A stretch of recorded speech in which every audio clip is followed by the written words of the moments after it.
मेरा 8वां महीना चल रहा था जब एक दिन घर की डोरबेल बजी। ये रवि के आने का समय नहीं था। दिल धड़क गया कि कौन होगा, कहीं सीमा भाभी तो नहीं। दरवाज़ा खोलते ही एक जाना पहचाना चेहरा दिखा। उस चेहरे को देखकर मैं अवाक रह गई, क्योंकि वो तो आज मेरा नया जन्म हुआ है। अगर मैं ऐसा कहूँ तो कुछ गलत नहीं होगा। मैं एक खुश मिजाज जिंदा दिल लड़की कब इतनी निराशावादी और असुरक्षित हो गई, पता ही नहीं चला। मैंने तो उसे हमेशा प्यार किया था और अपने रिश्ते को संभालने की पूरी कोशिश की, पर अब लगता है कि मैं रिश्ता संभाल नहीं रही थी, बल्कि अपने आप को बेवकूफ़ बना रही थी। रिश्ता तो कभी था ही नहीं, प्यार तो कभी था ही नहीं। जो कुछ भी था बस स्वार्थ था। उसका स्वार्थ जो मुझे ऐसा घाव दे गया जिसके निशान मेरे मन और शरीर पर दोनों पर रहेंगे, हमेशा हमेशा के लिए। अभी मैंने स्नातक किया ही था कि मेरी शादी की बात चलने लगी। रिश्ते की एक मौसी ने मेरे लिए इतना अच्छा रिश्ता भेजा कि माता पिता मना कर ही ना सके।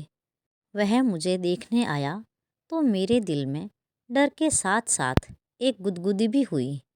हमें कुछ देर एक दूसरे के साथ बिताने के लिए छोड़ दिया गया। रवि बोला, हाय, कैसी हो? जी अच्छी हूँ, आप कैसे हैं? कुछ देर पहले तक तो ठीक था, पर लगता है अब दीवाना हो चुका हूँ तुम्हारा। न चाहते हुए भी मुझे हंसी आ गई। मैं खुद को रोक न सकी। कितनी सुंदर हंसी है तुम्हारी। कॉलेज के लड़के तो इस हंसी पर जान दे देते होंगे। मुझे क्या पता, मैंने कंधे उचकाकर कहा। रवि ने गहरी सांस भरकर बोला, उफ, ये सादगी, मैं तो फिदा हो गया। लड़के वाले शादी के लिए तैयार थे। हमारे परिवार को भी रिश्ता मंजूर था। सो आनन फानन में 1 महीने के भीतर ही मैं ससुराल पहुंच गई। दिन भर की थकान से कब सो गई पता ही नहीं चला। रात में रवि ने झकझोर कर उठाया और बोला, आज हमारी सुहागरात है और तुम सो रही हो? क्या अपने कॉलेज के बॉयफ्रेंड से बिछुड़ने का गम खाए जा रहा है? चिंता मत करो, मैं तुम्हें उससे भी ज़्यादा प्यार करूँगा, उसने हंसकर कहा। पर यह मजाक मुझे भेद गया। मैंने कहा, मेरा कोई बॉयफ्रेंड नहीं था। मैंने गुस्से से कहा। रवि ने तपाक से कहा, इम्पॉसिबल। आजकल तो बदसूरत से बदसूरत लड़की का चक्कर चल रहा है, फिर तुम कैसे बच गई? तुम तो को एजुकेशनल कॉलेज में पढ़ी हो ही नहीं सकता कि तुम्हारी किसी लड़के से दोस्ती न रही हो। कोई बात नहीं, पति और पत्नी के बीच कोई भेद नहीं रहना चाहिए। मेरी भी कुछ गर्लफ्रेंड्स थी, मैं तुम्हें उनके बारे में बताता हूँ और तुम मुझे अपने बॉयफ्रेंड के विषय में बताओ, ताकि कभी मेरी गर्लफ्रेंड मुझे या तुम्हारा बॉयफ्रेंड तुम्हें ब्लैकमेल न कर सके। आप बार बार वही बात दोहरा रहे हैं। मैंने कहा ना, मेरा कोई बॉयफ्रेंड नहीं है। अच्छा बाबा, सॉरी, तुम सती सावित्री हो, पर मैं तो सत्यवान नहीं। मेरी गर्लफ्रेंड्स थी, पर अब मैं वादा करता हूँ कि मेरी ज़िंदगी में तुम्हारे बाद कोई नहीं आएगा। उसने मुझे गले से लगा लिया और कुछ प्यार भरी बातें की, जिससे मेरा गुस्सा जाता रहा। शादी के 1 महीने बाद मैं पति के साथ दिल्ली शिफ्ट हो गई। शुरू में इस तरह के ताने सुनकर लगता कि ये सामान्य बात है। शायद सभी पति अपनी पत्नी के पुराने आशिकों को लेकर इनसिक्योर होते हैं। फिर धीरे धीरे एक दिन अचानक रवि चिल्लाता हुआ बोला, तुम उसी समय छत पर कपड़े सुखाने क्यों जाती हो जब सामने वाली बिल्डिंग में रहने वाला लड़का पढ़ाई करने छत पर जाता है? रवि, वो सुबह से शाम तक छत पर ही टहल टहल कर पढ़ता है।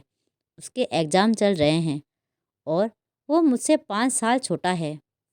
तो तुम्हें उसकी उम्र भी पता है, यानी कि तुम मोहल्ले वालों से बात करती हो मेरे मना करने के बावजूद। और तुम्हें तो छोटे लड़के ही पसंद है ना? है ना? क्यों? तुम्हें ऐसा क्यों लगता है? रवि चिल्लाता हुआ बोला, जाने दो, मेरा मुंह मत खुलवाओ। नहीं, प्लीज़ मुंह खोल दो अपना, मैं भी तो सुनूं। आखिर तुमने ऐसा क्या देख लिया कि जिससे तुम्हारे दिमाग में ये बात घर कर गई? रवि बोला, तुम्हारे मायके में भी तो आता है एक संतोष। वो मेरे छोटे भाई की तरह है, मैं उसे ट्यूशन पढ़ाती थी। रवि ने कहा, ज़रूर, ऐसे मुंह बोले भाई बहन बहुत देखे हैं मैंने। उसने मुझे झिड़क कर कहा। बात आगे न बढ़ाने के उद्देश्य से मैं हमेशा चुप हो जाती और शायद मेरी चुप्पी ही उसे मेरी स्वीकृति लगती थी। मुझे समझ में नहीं आता था कि मैं उसे यकीन दिलाने के लिए क्या करूं। मैं अपने घर जाती तो वो वहाँ से भी मुझे कठपुतली की तरह नचाता। मायके पहुँचते ही रवि फ़ोन कर देता, कहाँ हो? घर पर। आवाज़ तो गाड़ियों की आ रही है, क्या तुम कहीं घूमने निकली हो? अपने आशिकों से मिलने गई होगी। रवि, क्या बकवास कर रहे हो? मेरा घर सड़क के किनारे है, यहाँ गाड़ियों की आवाज़ नहीं आएगी तो क्या सुनाई देगा? यार, तुम तो बुरा मान जाती हो, मैं बस मजाक करता हूँ। अच्छा, घर पर हो तो सासू माँ से बात करा दो। मैं जानती थी वो सिर्फ कंफर्म करने के लिए माँ से बात करना चाहता है कि मैं दिन भर कहीं गई तो नहीं। मेरी भोली माँ उसे बता देती कि मुझसे मिलने संतोष आया या मैं अपने घर के बगल में रहने वाली फ्रेंड्स के घर गई, और ये बातें दिन रात मुझे सुनाई जाती। मैं मायके जाने से डरने लगी। मेरे फ़ोन रिकॉर्ड्स चेक किए जाते और रिकॉर्ड किए जाते थे। अड़ोस पड़ोस की औरतों से भी बात करने की मनाही थी। अव्वल तो मायके जाने को नहीं मिलता, या जाती भी तो पति के साथ जाओ और उसी के साथ वापस आओ। मैंने जब रवि से कहा कि मैं अभी बच्चा संभालने के लिए तैयार नहीं, इसलिए माँ नहीं बनना चाहती, इस बात के लिए उसने मेरी माँ, मेरी चाची और मेरी मामी सबको फ़ोन मिला डाला। माँ जी, आप ही बताइए, क्या मैं आपको इतना निकम्मा लगता हूँ कि अपने बच्चे की परवरिश नहीं कर सकता? मल्टीनेशनल कंपनी में सॉफ्टवेयर इंजीनियर हूँ। मेरे परिवार वाले भी बच्चे का मुंह देखने को तरस रहे हैं। आखिर घर का सबसे बड़ा बेटा हूँ, और ये कहती है मैं माँ नहीं बनना चाहती। कहीं मैं अपने घर वालों को ये बता दूँ तो हड़कंप मच जाए। पर मैं नहीं चाहता कि मेरी पत्नी के विषय में कोई भी गलत धारणा बनाए, इसलिए मैंने सारा इल्ज़ाम अपने ऊपर ले लिया। वो हमेशा मुझे दोषी ठहराकर खुद मासूम बन जाता। मेरी माँ, मौसी और चाची सब ने मिलकर मुझे यही सलाह दी कि पहले बच्चे को लेकर तो ससुराल में सभी को बहुत आशाएं होगी, उन्हें मत तोड़ो। और आखिर मैं गर्भवती हो ही गई। यूँ तो मेरी सास कभी मुझे फ़ोन नहीं करती थी, पर जब भी करती तो बस यही ताना मारती कि मैंने उनका बेटा उनसे छीन लिया। मैं खुद नहीं जानती कि मैंने ऐसा कैसे और कब किया। उस दिन पड़ोस की एक भली औरत, जो कभी कभी मुझसे हालचाल ले लिया करती थी, वह मेरे घर आ गई। सीमा भाभी ने कहा, अरे सुनीता, तेरा कौन सा महीना चल रहा है? छठा महीना। अच्छा, अगर कोई प्रॉब्लम हो तो बताना, मैं तुम्हें डॉक्टर के पास ले चलूँगी। रवि तो अक्सर घर पर रहता नहीं, ऐसे में कभी भी कुछ भी ज़रूरत पड़ सकती है। अपने आप को कभी अकेला मत समझना। रवि का नेचर तो बहुत ही अच्छा है, वह तो मुझे भाभी बोलता है और बड़े प्रेम से पेश आता है। वरना यहाँ दिल्ली में किसके पास किसी से हंसकर बात करने की फुर्सत है? भगवान तुम दोनों को सदा खुश रखे। शाम को जब रवि घर पर आया तो बोला, सुनीता, आज कोई आया था क्या? सिंक में पड़े चाय नाश्ते के कप प्लेटों को देखते हुए रवि ने पूछा। हाँ, बगल की सीमा भाभी आई थी। क्यों? तुमसे मना किया था ना कि दिल्ली के लोग बहुत धूर्त और चालाक होते हैं। ये सब औरतें दुष्ट, चरित्रहीन और मूर्ख है, इनसे दूर रहो। और उस सीमा का तो पड़ोस में रहने वाले लड़के से अफेयर चल रहा है, ये बात सारा मोहल्ला जानता है। पति के जाते ही उसे घर बुला लेती है, और फिर मैंने तुम्हें उसके बारे में पहले भी बताया था कि वो तो मुझे भी लाइन मारती है, फिर भी तुमने उसके जैसी औरत को घर में बुलाकर चाय नाश्ता कराया? मैं डरते हुए बोली, पर वो तो आपकी बहुत तारीफ कर रही थी और मुझे प्रेग्नेंट देखकर कह रही थी कोई ज़रूरत हो तो बताना।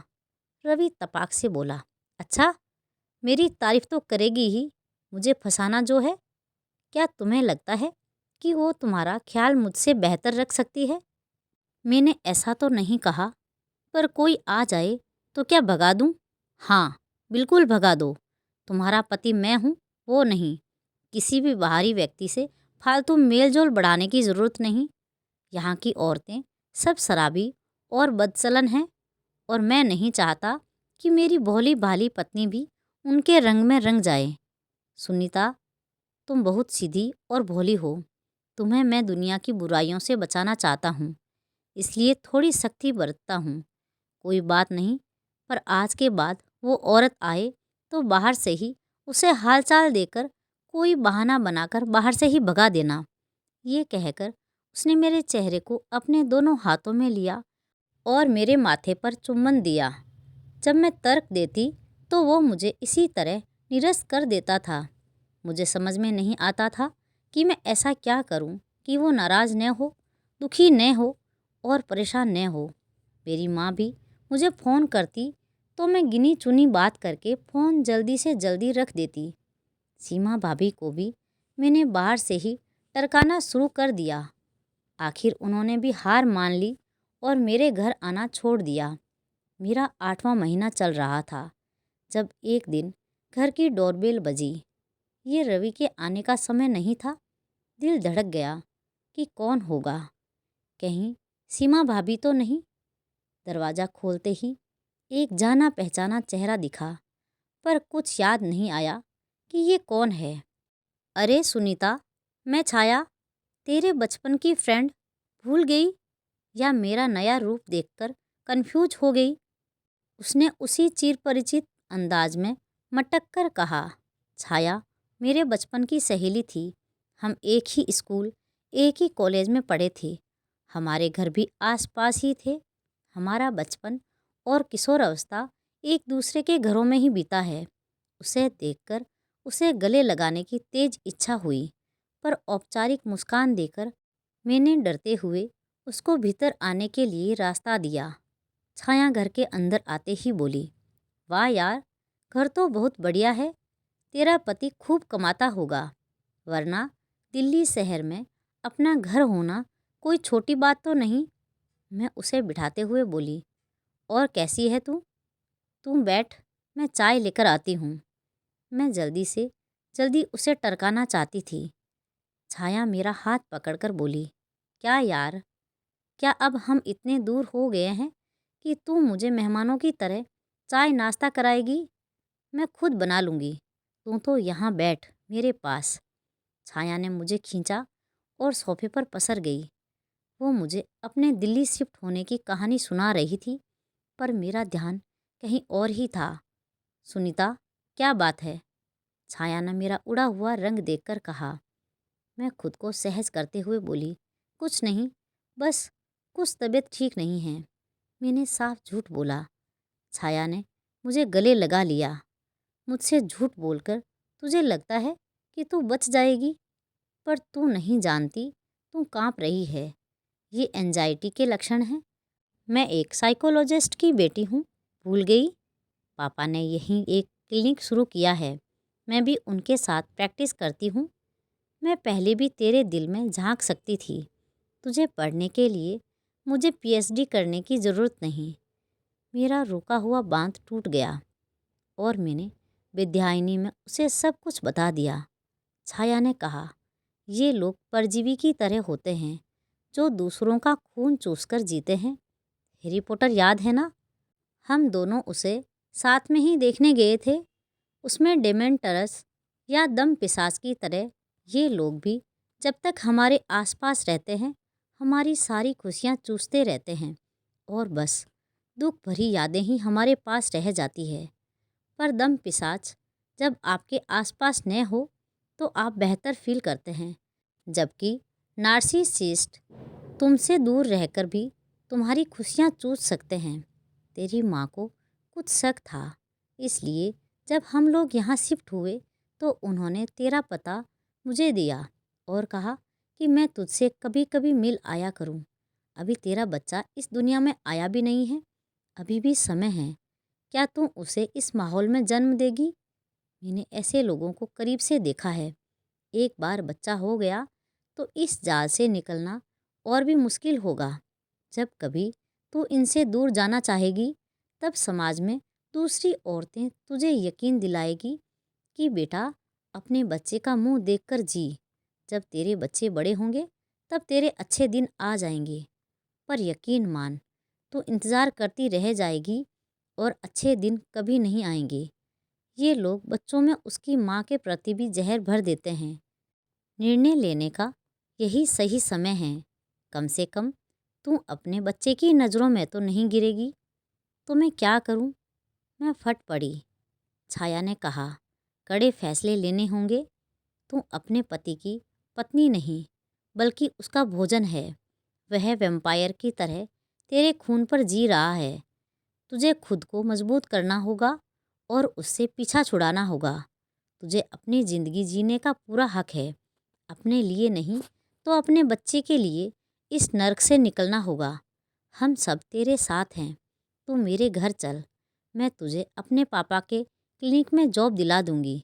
वो तुझे धमकियाँ देगा, डराएगा, बुरा भला कहेगा, पर वो खुद बहुत कमज़ोर है। यकीन मान, तेरा डर ही उसे ताकत दे रहा है, वरना वह किसी खरगोश को भी नहीं मार सकता। छाया ने बहुत देर तक मुझे नार्सिसिस्ट की कहानियाँ सुनाई और मुझे अपने पति से तलाक लेकर नया जीवन शुरू करने का सुझाव दिया। मैं उसी समय अपना सामान बांधकर वहाँ से चली गई। उसके बाद शुरू हुआ मेरे और मेरे परिवार के लिए भयंकर त्रासदी का दौर। वो दिन भर मेरे घर वालों को और मुझे धमकियाँ देता। इस बीच मैं एक बच्ची की माँ भी बन गई। मैंने उसका फ़ोन ब्लॉक पर लगाया, पर छाया ने हटवा दिया, यह कहकर कि उसकी धमकियाँ कोर्ट में उसके खिलाफ काम आएगी। रवि चिल्लाता हुआ बोला, मैं तेरे जैसी छिनाल और उसकी नाजायज़ औलाद को एक फूटी कौड़ी नहीं दूंगा। मैं नौकरी छोड़कर सन्यासी हो जाऊंगा। न कमाऊंगा, न काम करूंगा। फिर तू कैसे मुझसे कंपनसेशन ले सकेगी? मैंने उसे कहा, मुझे कंपनसेशन नहीं चाहिए। मैं म्यूचुअल सेपरेशन के लिए तैयार हूँ। बस तुम मेरा पीछा छोड़ दो। मैं अपनी बच्ची खुद पाल लूँगी। रवि गुस्से में बोला, तू और तेरी बेटी दोनों छिनाला करके पेट पालेगी। तू नहीं जानती समाज में अकेली औरत की क्या दुर्गत होती है। तेरी बेटी को भी लोग हमेशा बुरी नज़र से ही देखेंगे और बड़े होते होते वो भी तेरी तरह छिनाल बन चुकी होगी। अभी भी वक्त है, लौट आओ सुनीता। मैं तुमसे बहुत प्यार करता हूँ। मैंने कभी भी तुम पर हाथ नहीं उठाया, वरना कई पति अपनी पत्नियों के साथ कैसी बर्बरता करते हैं।